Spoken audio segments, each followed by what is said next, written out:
नमस्कार दोस्तों। एक बार गणेश जी एक छोटे से बालक के रूप में चिमटी में चावल और चमचे में दूध लेकर निकले। वो हर किसी से कह रहे थे कि कोई मेरी खीर बना दो, कोई मेरी खीर बना दो। एक बुढ़िया बैठी हुई थी। उसने कहा, ला मैं बना दूं। वो छोटा सा बर्तन चढ़ाने लगी। तब गणेश जी ने कहा कि दादी माँ, छोटी सी भगोनी मत चढ़ाओ, तुम्हारे घर में जो सबसे बड़ा बर्तन हो वही चढ़ा दो। बुढ़िया ने वही चढ़ा दिया। वो देखती रह गई कि वह जो थोड़े से चावल उस बड़े बर्तन में डाले तो वह तो पूरा भर गया। गणेश जी ने कहा, दादी माँ, मैं ना कराता हूँ। खीर तैयार हो गई तो बुढ़िया के पोते पोती खीर खाने के लिए रोने लगे। बुढ़िया ने कहा, गणेश जी तेरे भोग लगाना कहकर चूल्हे में थोड़ी सी खीर डाली और कटोरा भरकर बच्चों को दे दिया। बुढ़िया की पड़ोसन ऊपर से देख रही थी तो बुढ़िया ने सोचा यह चुगली कर देगी, तो एक कटोरा भरकर उसे भी पकड़ा दिया। बेटे की बहू ने चुपके से एक कटोरा खीर खाई और कटोरा चक्की के नीचे छुपा दिया। अभी भी गणेश जी नहीं आए थे। बुढ़िया को भी भूख लग रही थी। वो भी एक कटोरा खीर का भरकर किवाड़ के पीछे बैठकर एक बार फिर कहा कि गणेश जी आपके भोग लगे, यह कहकर खाना शुरू कर दिया। तभी गणेश जी आ गए। बुढ़िया ने कहा, आजा रे गणेशिया, खीर खा ले, मैं तो तेरी ही राह देख रही थी। गणेश जी ने कहा, दादी माँ, मैंने तो खीर पहले ही खा ली। बुढ़िया ने कहा, कब खाई? गणेश जी ने कहा, जब तेरे पोते पोती ने खाई तब खाई थी, जब तेरी पड़ोसन ने खाई तब खाई थी, और जब तेरी बहू ने खाई तब खाई थी, और अब तूने खाई तो मेरा पेट पूरा ही भर गया। बुढ़िया ने कहा, बेटा, और सारी बात तो सच है, पर बहू बेचारी का तो ना मत लो, वो तो सुबह से काम में लग रही हैं। उसने फिर कब खाई? गणेश जी ने कहा, चक्की के नीचे देख जूठा कटोरा पड़ा है, और तूने जो मेरे भोग लगाया वो तो उसे ही खा गई। बुढ़िया ने कहा, बेटा, घर की बात है, घर में ही रहने दो।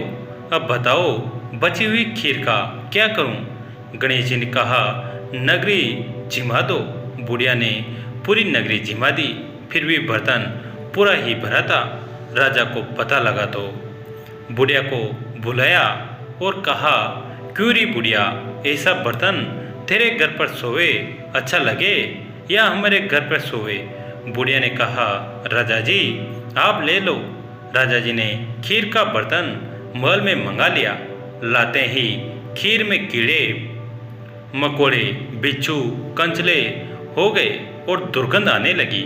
यह देखकर राजा जी बुढ़िया से कहा, बुढ़िया, बर्तन वापस ले जा, जा, तुझे हमने दिया। बुढ़िया ने कहा, राजा जी आप देते तो पहले ही दे देते, यह बर्तन तो मुझे मेरे गणेश जी ने दिया है। बुढ़िया ने बर्तन वापस लिया। लेते ही सुगंध हो गई। घर आकर बुढ़िया ने गणेश जी से कहा, बची हुई खीर का क्या करें? गणेश जी ने कहा, झोपड़ी के कोने में खड्डा खोद कर गाड़ दो, उसी जगह सुबह उठकर वापस खोदेगी तो धन के 2 चरे मिलेंगे।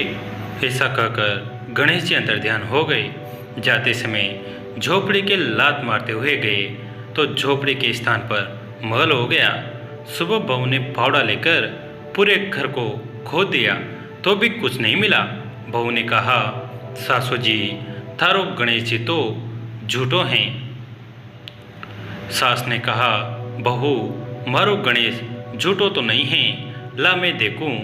वो सुई लेकर खोजने लगी तो टन टन करते 2 धन के चरे निकल आए। बहू ने कहा, सासू जी, गणेश जी तो साँचो ही हैं। सास ने कहा, गणेश जी तो भावनाओं के भूखे हैं। ये गणेश जी जैसा अपने बुढ़िया को दिया वैसा सबको देना। विनायक जी की कहानी कहने वाले, हुंकार भरने वाले और आसपास के सुनने वाले सबको देना। एक गांव में माँ बेटी रहती थी। एक दिन वह अपनी माँ से कहने लगी कि गांव के सब लोग गणेश जी का मेला देखने जा रहे हैं, मैं भी मेला देखने जाऊंगी। माँ ने कहा कि वहाँ बहुत भीड़ होगी, कहीं गिर जाओगी तो चोट लगेगी। लड़की ने माँ की बात नहीं सुनी और मेला देखने चल पड़ी। माँ ने जाने से पहले बेटे को 2 लड्डू दिए और एक घंटी में पानी दिया। माँ ने कहा कि एक लड्डू तो गणेश जी को खिला देना और थोड़ा पानी पिला देना, दूसरा लड्डू तुम खा लेना और बचा पानी भी पी लेना। लड़की मेले में चली गई। मेला खत्म होने पर सभी गांव वाले वापस आ गए, लेकिन लड़की वापस नहीं आई। लड़की मेले में गणेश जी के पास बैठ गई और कहने लगी कि एक लड्डू और पानी गणेश जी तुम्हारे लिए, और एक लड्डू और बचा हुआ पानी मेरे लिए। इस तरह कहते कहते सारी रात बीत गई। गणेश जी ये देखकर सोचने लगे कि अगर मैंने ये लड्डू और पानी नहीं पिया तो यह अपने घर नहीं जाएगी। यह सोचकर गणेश जी एक लड़के के वेश में आए और उसे एक लड्डू लेकर खा लिया और साथ ही थोड़ा पानी भी पी लिया। फिर वो कहने लगे कि मांगो, तुम क्या मांगते हो। लड़की मन में सोचने लगी कि क्या मांगूं, अन्न मांगूं या धन, या अपने लिए अच्छा वर मांगूं या खेत मांगूं या मल। वो मन में सोच रही थी तो गणेश जी उसके मन की बात को जान गए। वो लड़की से बोले कि तुम अपने घर जाओ और तुमने जो भी मन में सोचा है वो सब तुम्हें मिलेगा। लड़की घर पहुंची तो माँ ने पूछा कि इतनी देर कैसे हो गई। बेटी ने कहा कि आपने जैसा कहा था मैंने वैसा ही किया, और देखते ही देखते जो भी लड़की ने सोचा था वो सब कुछ उसे हो मिल गया। अगर आप धार्मिक कहानियाँ सुनना पसंद करते हैं तो इस चैनल को सब्सक्राइब कीजिए, वीडियो को लाइक कीजिए और एक प्यारा सा कमेंट कर दीजिए। प्राचीन समय की बात है, समस्त स्वर्गलोक उत्साहित था। भगवान नारायण स्वयं माता लक्ष्मी के साथ अपने विवाह में सभी को आमंत्रित कर रहे थे। माता लक्ष्मी के साथ भगवान विष्णु का विवाह कुंदनपुर नामक स्थान पर हो रहा था, जो माता लक्ष्मी का निवास स्थान है। सभी देव भगवान विष्णु की शादी में सबसे अच्छे दिखना चाहते थे, जिसलिए वह जोरों शोरों से तैयारी कर रहे थे। सभी देव में सर्वश्रेष्ठ कपड़े पहनने की होड़ लग रही थी।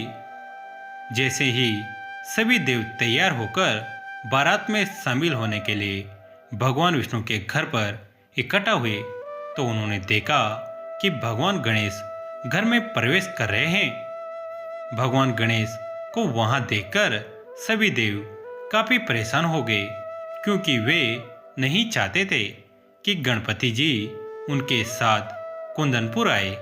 इसके पीछे कारण यह था कि वे असामान्य दिखते थे और खाना भी अधिक मात्रा में खाते थे।